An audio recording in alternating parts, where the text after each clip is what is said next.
10초 만에 건달 3명을 쓰러뜨린 그 여자의 정체는 지하철 2호선 강남역 대합실이 순식간에 아수라장이 됐습니다. 요즘 군대는 소꿉놀이냐?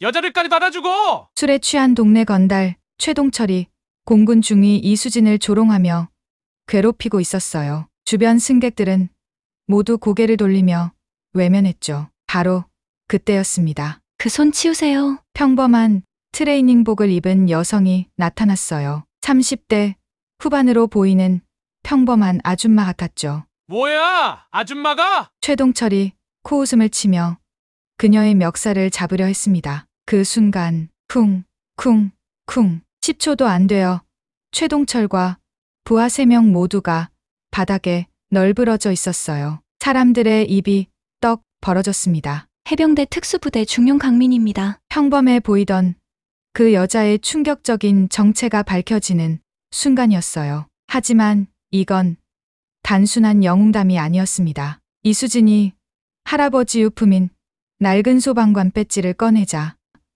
강민희의 얼굴이 창백해졌거든요. 이게 어떻게?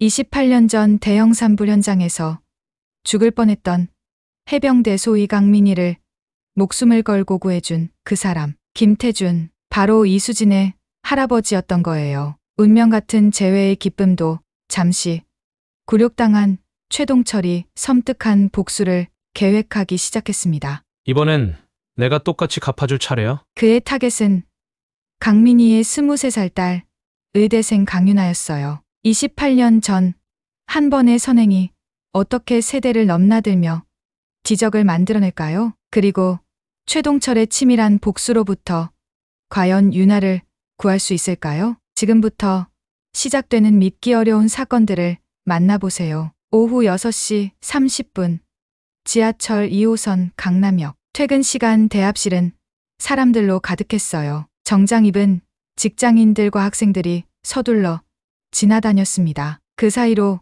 군복을 입은 젊은 여성이 조용히 서 있었어요. 공군 중위 이수진이었습니다. 깔끔하게 정돈된 군복의 단정한 모습. 그녀는 핸드폰을 보며 누군가를 기다리고 있었어요. 할아버지 기일이라 가족들과 만나기로 한 날이었거든요. 야, 저기 봐! 갑자기 들려온 거친 목소리. 이수진이 고개를 들었어요. 5명의 남자가 자신을 바라보고 있었습니다. 맨 앞에 남자는 40대 중반으로 보였어요. 목에 용문신이 선명했고 술 냄새가 진동했습니다. 최동철이었어요.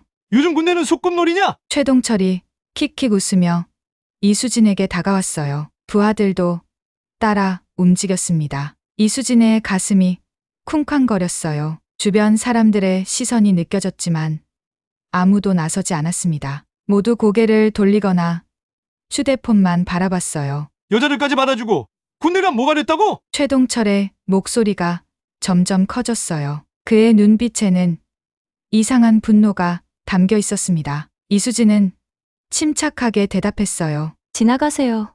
오, 말도 당당하네? 최동철이 코웃음을 쳤어요. 그는 이수진이 계급장을 힐끗 보더니 더욱 비웃었습니다. 중위라고?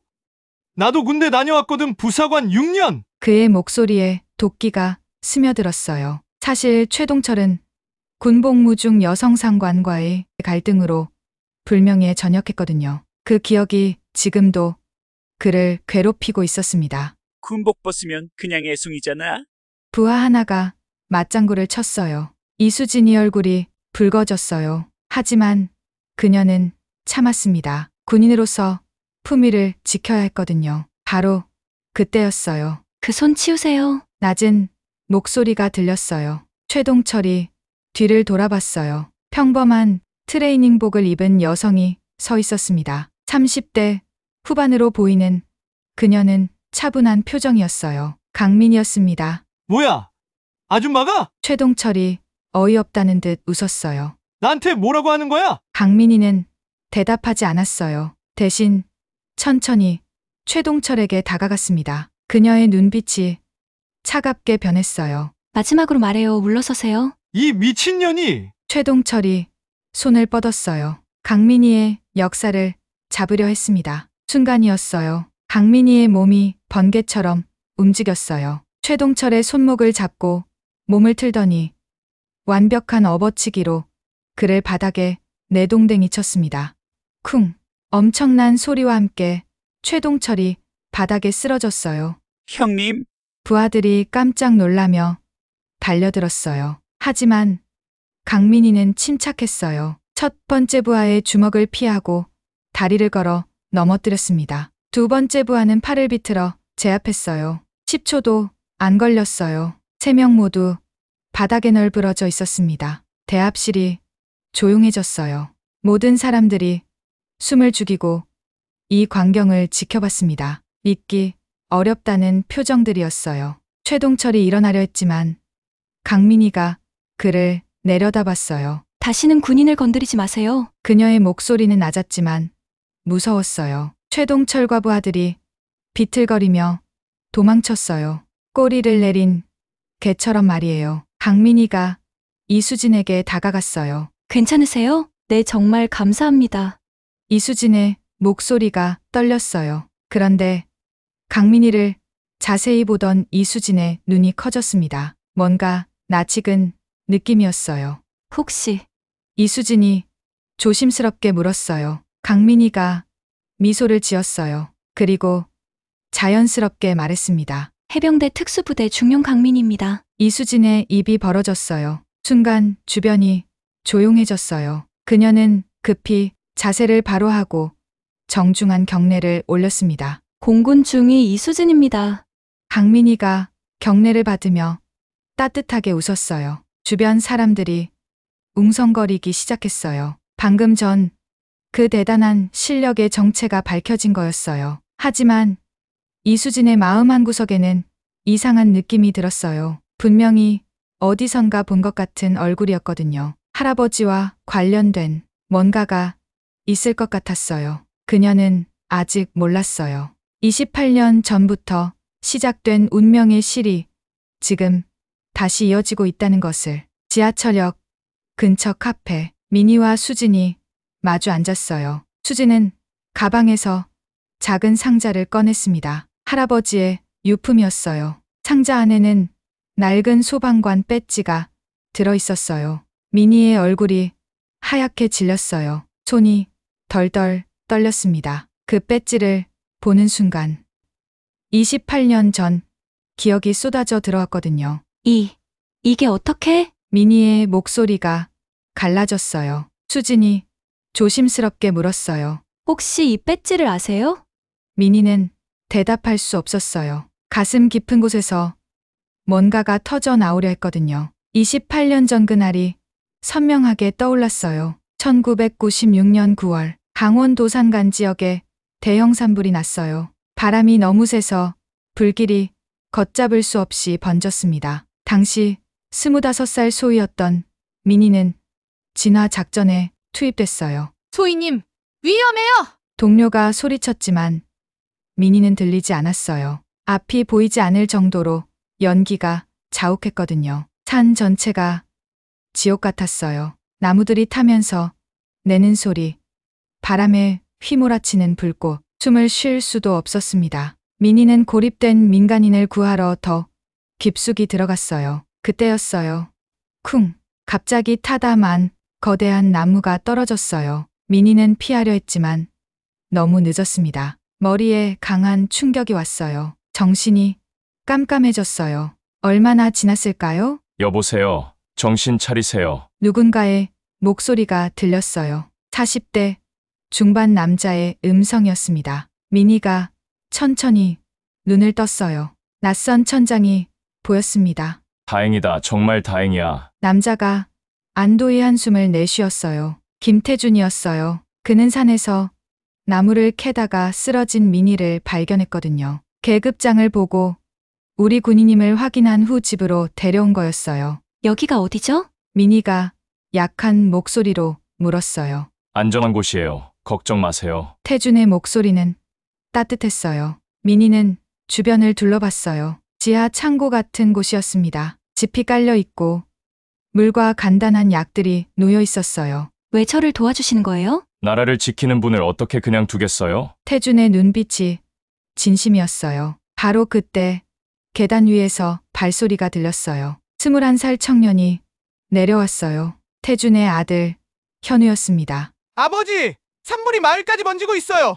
현우의 얼굴이 창백했어요. 태준이 급히 일어났어요. 소희님, 여기 계세요. 절대 나오시면 안 돼요. 상황이 심각했어요. 산불이 마을로 번지면 모든 게 끝이었거든요. 미니의 마음이 조급해졌어요. 자신 때문에 이 가족이 위험해지고 있었거든요. 저 때문에 위험해지시는 거 아니에요? 그런 말씀 마세요. 당신을 지키는 게 우리 의무예요. 태준의 목소리에 흔들림이 없었어요. 그날 밤이 가장 무서웠어요. 불길이 집 바로 앞까지 다가왔거든요. 연기 냄새가 지하실까지 스며들었어요.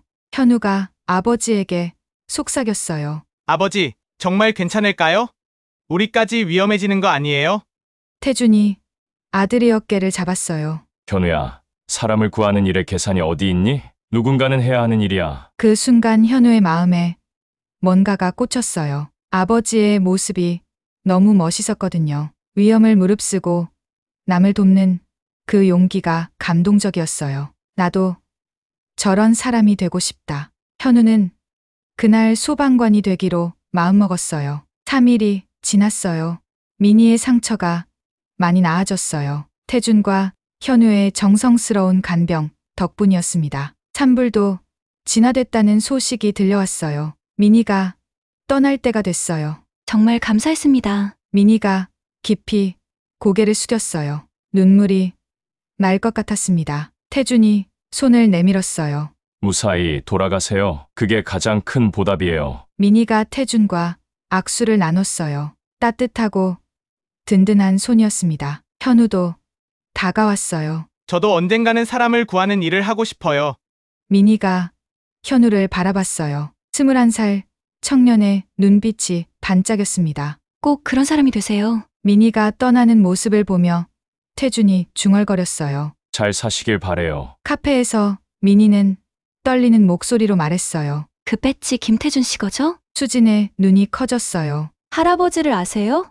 28년 전에 제 생명을 구해주신 분이에요. 미니의 눈가에 눈물이 맺혔어요. 수진도 충격을 받았어요. 이런 인연이 있을 줄 몰랐거든요. 그럼 아버지는 김영우 씨 맞죠? 그때 21살이던 그 청년이요. 미니의 가슴이 벅차올랐어요. 28년 전 그 작은 선행이 이렇게 돌아오다니 믿기 어려웠어요. 수진이 떨리는 목소리로 물었어요. 아버지와 통화해 보실래요?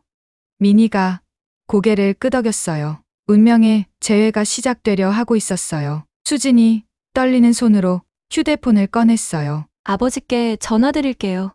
미니의 가슴이 두근거렸어요. 28년 만에 만나게 될 그 청년. 지금은 어떤 모습일까요? 영상통화 신호음이 울렸어요. 한 번, 두 번, 세 번. 수진아, 화면에 중년 남자의 얼굴이 나타났어요. 미니의 숨이 멎었어요. 그 눈빛, 그 따뜻한 미소. 21살 현우의 모습이 그대로 남아 있었거든요. 다만 이제는 50대가 된 든든한 소방관이었어요. 아버지, 깜짝 놀라실 분이 계세요.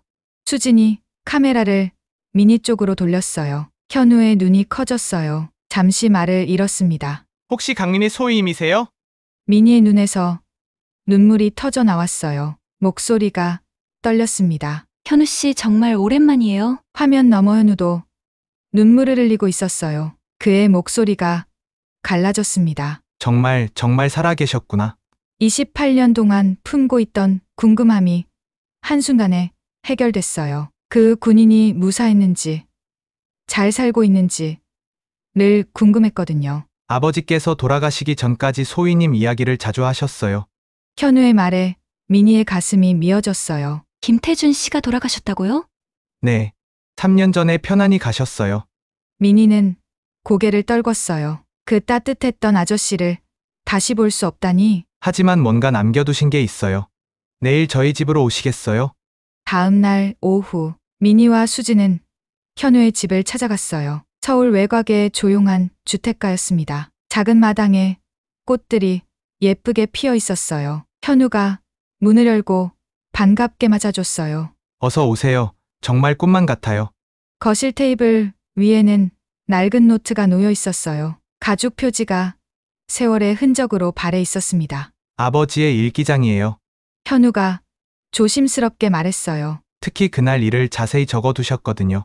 미니의 손이 떨렸어요. 태준이 직접 쓴 글을 보게 된다니. 현우가 천천히 일기장을 열었어요. 1996년 9월 20일 날짜가 적혀 있었습니다. 오늘 산에서 쓰러진 젊은 군인을 만났다. 현우가 아버지의 글을 읽기 시작했어요. 단정한 글씨체였습니다. 계급장을 보니 소위였다. 아직 너무 어리다. 부상이 심해서 그냥 둘 수는 없었다. 미니가 눈을 감았어요. 그날의 기억이 생생히 떠올랐거든요. 현우는 걱정된다고 했다. 나도 무섭다. 하지만 누군가는 해야 한다. 이 군인을 지키는 일. 현우의 목소리가 흔들렸어요. 아버지의 마음이 그대로 전해졌거든요. 다음 페이지를 넘겼어요. 9월 22일. 산불이 마을까지 번지고 있다. 위험하지만 그 군인을 버릴 수는 없다. 미니의 가슴이 아팠어요. 자신 때문에 그 가족이 얼마나 위험했는지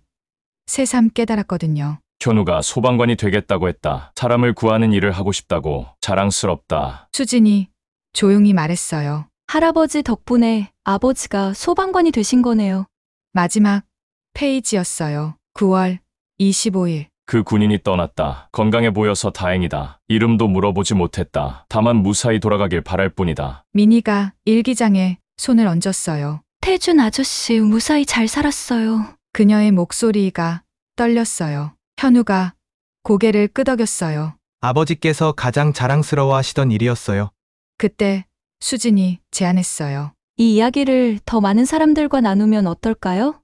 며칠 후 뉴스에 이 감동적인 이야기가 나왔어요. 28년 전 산불 현장에서 시작된 기적 같은 인연. 기자가 미니와 수진, 현우를 인터뷰했어요. 당시 김태준 씨의 용기가 없었다면 어떻게 됐을까요?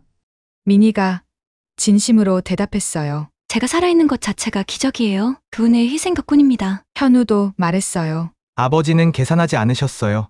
그냥 해야 할 일이라고 생각하셨죠.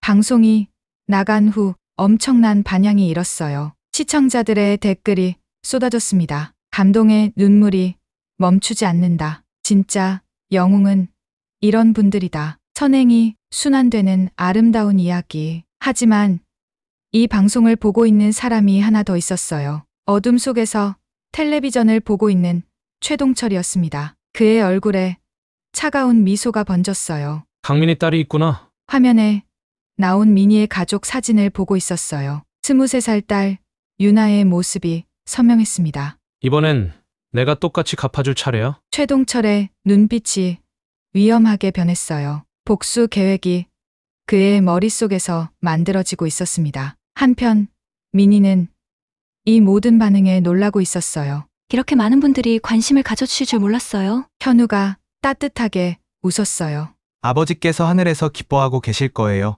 수진도 뿌듯한 표정이었어요. 할아버지의 정신이 계속 이어지는 것 같아요.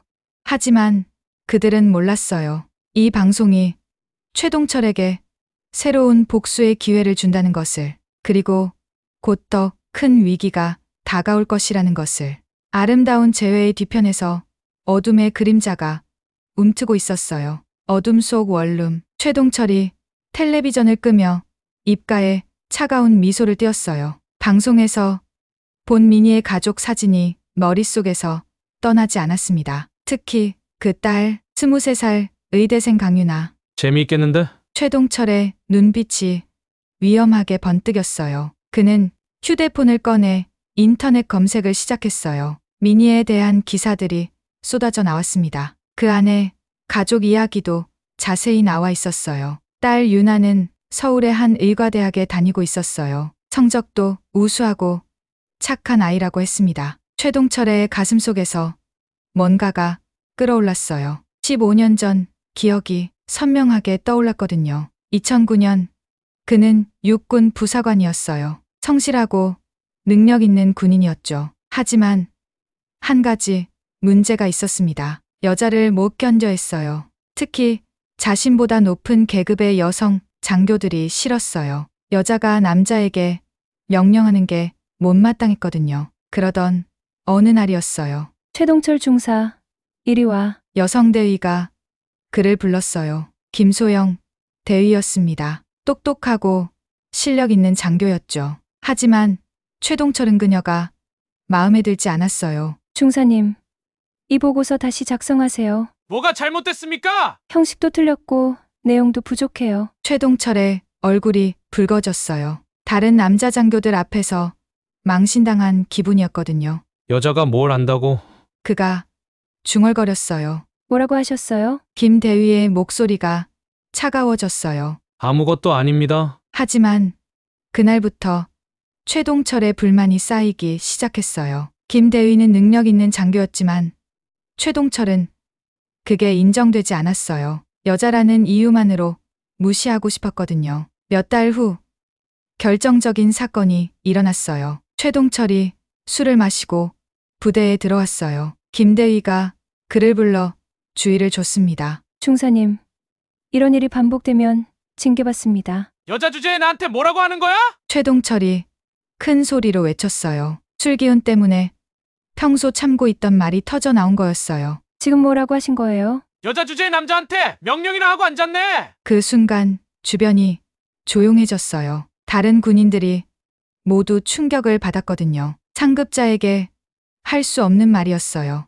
김대위의 얼굴이 창백해졌어요. 중사님, 지금 무슨 말을... 맞잖아. 여자가 무슨 군인이야? 최동철이 계속 소리쳤어요. 결국 그는 군사법정에 서게 됐어요. 성차별 발언과 상급자, 모독 혐의였습니다. 판결은 불명예의 저녁이었어요. 그날 최동철의 인생이 완전히 바뀌었어요. 여자들 때문에 내 인생이 망가졌어. 최동철은 늘 그렇게 생각했어요. 자신의 잘못은 인정하지 않았거든요. 저녁 후 그는 건달이 됐어요. 여기저기서 사고를 치며 살았습니다. 그리고 지하철역에서 민희를 만났던 거예요. 이번엔 똑같이 갚아줄 때야. 최동철이 이를 갈며 중얼거렸어요. 그는 컴퓨터를 켜고 유나에 대한 정보를 찾기 시작했어요. SNS, 대학 홈페이지,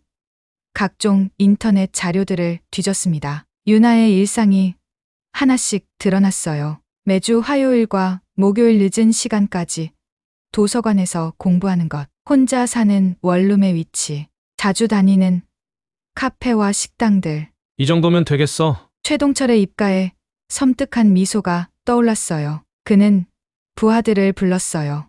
형님, 무슨 일이에요? 재미있는 일 하나 할 거야. 최동철이 유나의 사진을 보여줬어요. 이 여자 아버지가 나를 개 패듯이 팼거든. 똑같이 갚아줘야지. 어떻게 하실 건데요? 불로 겁을 주는 거야? 화재가 얼마나 무서운지 보여주자고. 최동철의 계획은 치밀했어요. 유나가 사는 원룸 건물에 불을 지르는 거였어요. 사람을 직접 해치려는 건 아니었지만 충분히 위험한 일이었죠. 형님, 너무 위험하지 않을까요? 부하 하나가 걱정했어요. 겁쟁이들 나만 따라와. 며칠 동안 최동철은 유나의 원룸 주변을 정찰했어요. 건물 구조, 출입구, 비상구 위치를 모두 파악했습니다. 관리사무소 위치와 CCTV 설치 현황도 확인했어요. 유나는 5층에 살고 있었어요. 혼자 사는 여학생들이 많은 건물이었습니다. 완벽하네. 최동철이 만족스러워했어요. 그는 주유소에서 휘발유를 사왔어요. 큰 통에 가득 채웠습니다. 청량과 라이터도 여러 개 준비했어요. 부하들에게 역할을 나눠줬어요. 너는 1층에서 불을 지피고 너는 밖에서 망봐. 나는 직접 들어가서 확실하게 할 거야. 형님 정말 괜찮을까요? 사람이 다치면. 다치는 게 목적이 아니야. 겁만 주면 돼. 그 여자 아버지가 얼마나 당황하는지 보는 거지. 최동철의 눈빛이 차갑게 빛났어요. 내가 당한 거 똑같이 갚아주는 거야? 그는 휴대폰으로 민희의 번호를 알아냈어요. 언론 인터뷰 때 공개된 정보였거든요. 전화해서 딸 구하고 싶으면 무릎 꿇고 빌라고 할 거야? 복수 계획이 완성됐어요. 최동철은 달력을 보며 날짜를 정했어요. 목요일 밤이면 유나가 늦게 들어올 테니까 완벽한 타이밍이었어요. 이번 주 목요일이다. 그의 목소리가 얼음처럼 차가웠어요. 운명의 날이 정해졌어요. 최동철은 복수를 위해 모든 걸 준비했습니다. 하지만 그는 몰랐어요. 28년 전부터 이어진 선행의 고리가 이번에도 지적을 만들어낼 것이라는 걸. 그리고 자신의 복수가 오히려 더 큰 화를 부를 것이라는 걸. 목요일 밤 11시 30분. 유나가 도서관에서 나와 원룸으로 향하고 있었어요. 중간고사 준비로 늦은 시간까지 공부했거든요. 오늘도 수고했어. 유나가 혼자 중얼거리며 건물 현관문을 열었어요. 그때 어둠 속에서 지켜보는 눈들이 있었어요. 최동철과 부하들이었습니다. 시작한다. 최동철이 차가운 목소리로 명령했어요. 부하 하나가 건물 1층 계단 아래로 휘발유를 뿌리기 시작했어요. 냄새가 코를 찔렀습니다. 유나는 엘리베이터를 타고 5층으로 올라갔어요. 아무것도 모른 채 평상시처럼 집에 들어갔습니다. 샤워를 하고 내일 공부할 준비를 했어요. 바로 그때였어요. 치익 성냥에 불이 붙는 소리가 들렸어요. 최동철이 직접 불을 댕겼습니다. 휘발유에 불이 옮겨 붙자 순식간에 거대한 불길이 치솟았어요. 야! 1층에 살던 주민이 비명을 질렀어요. 불길이 무서운 속도로 번져나갔습니다. 계단과 복도를 따라 위로 올라가기 시작했어요. 건물 전체에 화재 경보음이 울렸어요. 사람들이 급히 뛰어나오기 시작했어요. 1층, 2층 주민들은 빠르게 대피했습니다. 하지만 3층부터는 상황이 달랐어요. 불길이 계단을 막고 있어서 내려갈 수 없었거든요. 도와주세요! 누가 좀 도와주세요! 비명 소리가 건물 곳곳에서 터져 나왔어요. 5층에 있던 유나도 연기 냄새를 맡고 깜짝 놀랐어요. 뭐지? 이 냄새가? 문을 열어보려다가 손잡이가 뜨거워서 깜짝 놀랐어요. 불이야. 유나의 얼굴이 창백해졌어요. 복도가 온통 연기로 가득했거든요. 그녀는 급히 문을 닫고 창문 쪽으로 뛰어갔어요. 5층이라 뛰어내릴 수도 없었습니다. 한편 최동철은 안전한 거리에서 이 광경을 지켜보고 있었어요. 잘 됐어. 이제 전화할 시간이야. 그가 미니의 번호로 전화를 걸었어요. 이때 미니는 집에서 뉴스를 보고 있었어요. 링링링 휴대폰이 울렸습니다. 여보세요? 딸을 구하고 싶으면 잘 들어. 낯선 남자의 목소리였어요. 미니의 등골이 서늘해졌습니다. 누구세요? 무슨 소리예요? 지하철역에서 날 기억 못하나? 네 딸이 지금 불바다에 갇혀 있어. 미니의 심장이 멎는 것 같았어요. 유나가 어떻게 됐다고요? 강남구 역삼동 그린빌라 5층에 갇혀 있어. 구하고 싶으면 빨리 움직여야 할걸? 전화가 끊어졌어요. 미니의 손이 떨렸어요. 온몸에서 힘이 빠져나갔습니다. 유나야. 그녀는 급히 차를 몰고 현장으로 향했어요. 마음이 터질 것 같았거든요. 한편 119 신고를 받은 소방서에서는 출동 명령이 떨어졌어요. 현우가 팀장을 맡고 있는 구조대였습니다. 대형 화재 발생. 그린빌라 5층 건물. 현우의 얼굴이 굳어졌어요. 그곳은 젊은 사람들이 많이 사는 원룸 건물이었거든요. 모든 팀 원출동. 소방차가 사이렌을 울리며 출발했어요. 현장에 도착한 현우는 상황의 심각성을 바로 파악했어요. 건물 전체가 불에 휩싸여 있었습니다. 3층부터 위는 완전히 고립된 상태였어요. 몇 명이나 갇혀 있어요? 5명 정도로 추정됩니다. 현우의 가슴이 답답해졌어요. 시간이 별로 없었거든요. 바로 그때 미니가 현장에 도착했어요. 유나야. 그녀가 건물을 보며 절규했어요. 현우가 미니를 발견하고 깜짝 놀랐어요. 미니 씨? 여기 왜? 제 딸이 5층에 갇혀 있어요. 미니의 목소리가 떨렸어요. 눈물이 쏟아졌습니다. 현우의 마음에 뭔가가 꽂혔어요. 28년 전 아버지가 미니를 구했듯이 이번엔 자신이 그 딸을 구해야 한다는 사명감이 솟아올랐거든요. 제가 구해올게요. 걱정 마세요. 현우가 단호하게 말했어요. 하지만 상황은 절망적이었어요. 계단은 완전히 불길에 막혀 있었고 엘리베이터도 작동하지 않았습니다. 현우 대장, 너무 위험해요. 동료가 말렸어요. 다른 방법을 찾아봅시다. 하지만 현우의 마음은 이미 정해져 있었어요. 28년 전 아버지처럼. 그가 중얼거리며 장비를 점검했어요. 산소통을 메고 헬멧을 썼습니다. 구조로프도 준비했어요. 밖에서 창문으로 접근하겠습니다. 현우가 사다리차에 올라탔어요. 미니가 그 모습을 보며 두 손을 모았어요. 제발 제발 부탁해요. 5층 창가에서 유나가 손을 흔들고 있었어요. 연기 때문에 숨쉬기조차 힘들어 보였습니다. 현우가 사다리를 타고 5층까지 올라갔어요. 괜찮아요. 제가 구하러 왔어요. 유나의 눈에서 눈물이 흘렀어요. 살려주세요. 현우가 창문을 깨고 안으로 들어갔어요. 뜨거운 연기가 폐를 찔렀습니다. 로프를 몸에 묶으세요. 위험천만한 구조 작업이 시작됐어요. 건물은 점점 더 위험해지고 있었어요. 언제 무너질지 몰랐거든요. 현우의 이마에서 땀이 쏟아졌어요. 아버지, 저에게 힘을 주세요. 그가 마음속으로 간절히 빌었어요. 28년 전 그 선행이 지금 기적을 만들어낼 수 있을까요? 현우가 유나를 끌어안고 창문 밖으로 나왔어요. 사다리차가 천천히 내려가기 시작했습니다. 아래에서 미니가 두 손을 모으고 기다리고 있었어요. 유나야. 미니가 절규하며 달려왔어요. 현우가 유나를 안전하게 땅에 내려놓자 미니가 딸을 끌어안았습니다. 두 사람 모두 눈물을 흘리고 있었어요. 괜찮아?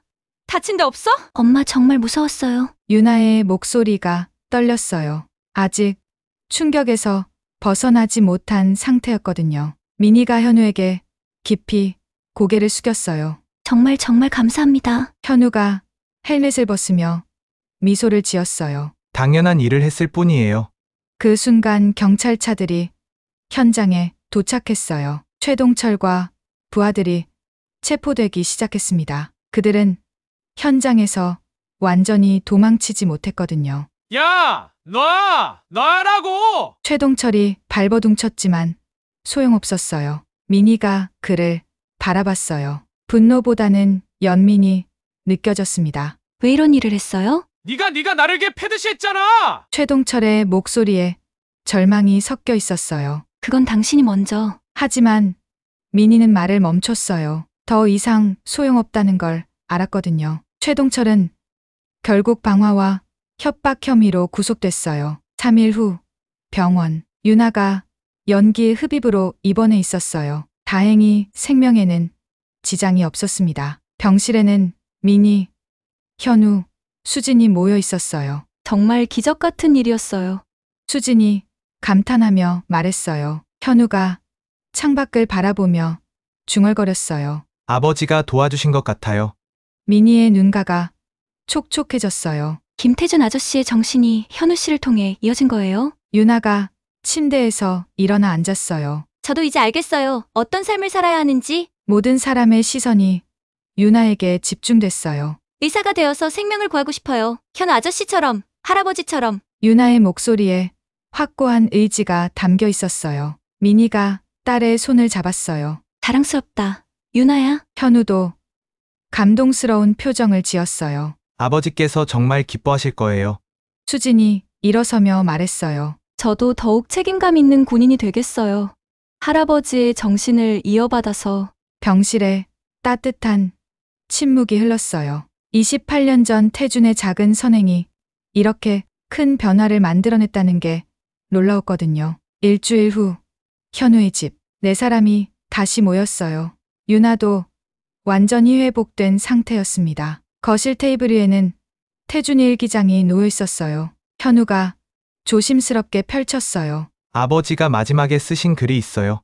2021년 3월 태준이 죽기 몇 달 전에 쓴 글이었어요. 선행은 돌고 돈다. 내가 한 작은 일이 언젠가는 누군가에게 도움이 될 것이다. 현우의 목소리가 떨렸어요. 현우야, 너도 사람들을 구하는 일을 하니 아버지로서 자랑스럽다. 이 정신을 계속 이어갈 거라. 민희가 눈물을 닦으며 말했어요. 정말 훌륭한 분이셨어요. 유나가 일기장을 바라보며 다짐했어요. 저도 이런 사람이 되고 싶어요. 수진도 마음속으로 약속했어요. 할아버지의 정신을 꼭 이어가겠어요. 현우가 일기장을 덮으며 말했어요. 우리 모두 각자의 자리에서 남을 돕고 살아요. 그게 아버지께서 원하시는 일일 거예요. 모든 사람이 고개를 끄덕였어요. 몇 개월 후, 유나는 의대에서 더욱 열심히 공부했어요. 응급의학과에 특별한 관심을 보였습니다. 생명을 구하는 일에 직접 뛰어들고 싶었거든요. 수지는 군에서 후배들을 지도하는 일에 앞장섰어요. 올바른 군인이 되는 법을 가르쳤습니다. 민희는 자신의 경험을 담은 책을 썼어요. 28년 만에 인연이라는 제목이었습니다. 많은 사람들에게 감동을 줬어요. 현우는 여전히 현장에서 사람들을 구하고 있었어요. 더욱 사명감을 갖고 일했습니다. 1년 후, 태준의 기일. 네 사람이 태준의 묘소를 찾았어요. 현우가 아버지 앞에서 말했어요. 아버지, 당신의 정신이 계속 이어지고 있어요. 민희가 꽃을 놓으며 속삭였어요. 감사했습니다. 평생 잊지 않겠어요. 유나가 고개를 숙였어요. 할아버지, 꼭 훌륭한 의사가 되겠어요. 수진도 정중하게 인사했어요. 할아버지의 손녀로서 자랑스럽게 살겠어요. 바람이 불어와 나뭇잎들을 흔들었어요. 마치 태준이 대답하는 것 같았습니다. 잘했다. 모두 잘하고 있다. 그날 밤 집으로 돌아온 현우는 일기를 썼어요. 아버지처럼 매일 쓰기로 결심했거든요. 오늘 아버지 묘소에 다녀왔다. 28년 전 아버지가 뿌린 선행의 씨앗이 이제 큰 나무가 됐다. 그가 펜을 멈추고 창밖을 바라봤어요. 이 나무에서 또 다른 씨앗들이 날아가 더 많은 사람들에게 희망을 줄 것이다. 현우의 얼굴에 평온한 미소가 떠올랐어요. 태준의 정신은 죽지 않았어요. 그의 후손들과 만나게 된 사람들을 통해 계속 살아 숨쉬고 있었거든요. 작은 선행이 만들어낸 큰 변화의 물결이 앞으로도 끝없이 이어질 거예요. 그리고 언젠가는 이 세상을 더 따뜻한 곳으로 만들어갈 거예요.